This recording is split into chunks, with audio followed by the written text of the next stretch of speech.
Wabarakatuh. Saya Rehanza Anasrai. Saya ingin membuat tugas kuliah untuk praktik unit 2, yaitu untuk mata kuliah studi kelayakan agribisnis. Oke, di depan saya ada Pak, boleh perkenalkan diri dulu Pak. Perkenalkan, nama saya Pascalis Tindam. Oke, untuk nama perusahaan di sini apa Pak ya? Ini nama perusahaannya HTI, Hutan Tanaman Industri. Tanaman Industri. Kalau laporan saya sebelumnya berarti Rio Andalan Proper ya Pak ya? Iya, itu induk kita. Ini bekerja sama dengan RPP Pak ya? Iya. SDU. Ini di bawah RPP ini. HTI RPP ya. SDU berarti Pak ya? SDU. Seperti laporan saya sebelumnya. Saya ingin, ini kan yang pertama yaitu tentang studi kelayakan tentang lingkungan Pak, tentang ini. Yang kedua sekarang ini tentang finansial. Jadi ini ada beberapa pertanyaan saya akan tanyakan. Izin untuk bertanya Pak ya. Untuk pertanyaan pertama Pak, bagaimana permintaan pasar untuk produk Bapak atau perusahaan Bapak yang saja sekarang jalani ini? Sangat banyak ya, sangat padat sekali permintaan, terutama di bidang pendidikan. Sebenarnya di sekolah-sekolah itu sangat banyak kali permintaan, karena di beberapa wilayah juga ada pembuatan sekolah baru kan, jadi sangat banyak lah. Ini aja sudah ke apa juga kita kemarin. Di tempat lain ada nggak Pak permintaannya gitu, atau di perkantoran ada Pak? Ada. Surat kertas kan? Iya, seperti yang di daerah Pranap, kita ada beberapa toko juga kita support di situ. Bagian alat kantor, alat tulis. Nah, itu pun kita agak terlambat karena banyaknya permintaan konsumen ini. Karena kebanyakan Pak ya? Kebanyakan. Padat Ya. gitu Pak. Karena kita nggak bercimpung di sini juga, kita kan impor juga keluar dia. Luar negeri Pak ya? Iya. Luar negeri itu di mana ya Pak ya? Ke Singapura, Malaysia, bagian Asia. Malaysia juga Pak ya, bagian Asia? Malaysia ya. Udah besar juga Pak ya? Untuk ini Pak, untuk agen konsumen udah dijawab tadi. Untuk strategi pemasaran bagaimana Pak? Itu melalui online kah atau offline kah atau bagaimana Pak? Online sudah pasti ya. Kita offline itu kita pakai sales juga. Ada juga dia di bidangnya nanti untuk mempromosikan kertas-kertas kita, kualitasnya juga. Ada juga secara offline dan online juga ada. Berarti offline, online kan biasanya kan kita ya sebar brosur gitu Pak. Ya, melalui YouTube boleh, Facebook boleh, banyak lah, Instagram boleh. Bisa juga ada PP sih Pak. Ya. Saya belum nampak juga sih. Offline berarti melalui sales Pak ya? Ya, kita akan, itu sudah ada timnya sales untuk mempromosikan produk kita. Oke Pak, untuk pertanyaan selanjutnya, ini kan Bapak kan bagian pengelolaan bahan Pak ya? Ini bagaimana proses produksinya Pak atau awal kerjanya dalam menjalankannya Pak? Kalau proses pengelolaannya, kita nanti dari sektor angkat kayunya, kita kirim ke mill. Setelah di mill nanti dia akan diseleksi kayu tersebut. Dia diseleksi dulu. Setelah diseleksi dia akan dilakukan pencucian.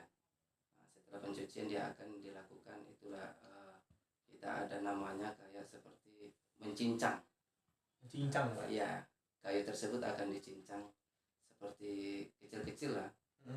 Seperti kayak model dikorek-korek, itulah model apanya. Itu besar berarti tim itu Pak ya? Besar di mill itu. Dia kan setelah dicincang nanti baru direbus. Setelah direbus nanti ada berapa jam nanti. Setelah direbus nanti sudah itu baru dikeringkan kembali. Baru di situ diproses nanti untuk pembuatan buburnya. Jadi bubur berarti Pak. Iya. Oke Pak. Untuk misalkan apa kendalanya ada nggak Pak? Kalau untuk kendala, kita biasanya yang paling sering kendala itu di mesin untuk ini, mesin cincangnya ini, cincang kayu. Di situ sih yang sering kendala. Cincang kayu Pak ya? Iya, bagian cincangnya nanti ketika mengolah itu nanti. Untuk upaya menjaga kualitas produk kan bagaimana Pak? Upaya untuk menjaga kualitas produk kita, yang pertama yang kita itu ya pengontrolan kita dalam mengoperasi untuk menjadikan kayu tersebut ke bubur tadi. Nantinya pasti kita kontrol ketat itu 100%, supaya hasil pun kualitas pun 100%. Baik Pak. Untuk pertanyaan selanjutnya, selanjutnya, apakah usaha Bapak memiliki izin usaha, sertifikasi atau legalisasi tertentu, Pak? Sudah pasti, langsung dari Menteri Kehutanan. Berarti ini yang seperti sebelumnya, Pak. Soalnya saya udah ada juga, Pak. Sudah. Yang pertama itu, Pak, laporan Iya. saya. Kita buka izin usaha hutan ini untuk produksi HT ini, Ya. kita sudah ada izin dari pemerintah. Untuk pertanyaan selanjutnya, Pak. Dalam aspek ekonomi, pikiran biaya untuk modal kerja berapa, Pak, ya? Biaya-biaya untuk yang lain lagi. Kalau kita berbicara di sektor lah dulu ya, kita nggak berbicara di mil. Kalau biayanya sangat besar ya, kalau dibilang. Sedangkan biaya kita aja kalau kita untuk membudgetkan per tahun saja untuk biaya operasional SD saja, bukan biasa operasional lapangan ya, kita aja situ udah sampai 5M atau 6M kita biaya budget untuk perkantoran ya, mulai dari pembangunannya, pembangunan rumahnya, atau AC-AC yang lain lah, seperti kayak lampu, apa hal yang lain yang perlu yang diapakan. Itu di luar operasional. Itu sangat besar itu biaya. Itu, Pak, ya.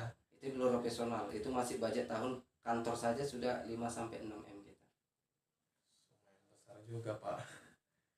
Oke, untuk pertanyaan selanjutnya, Pak.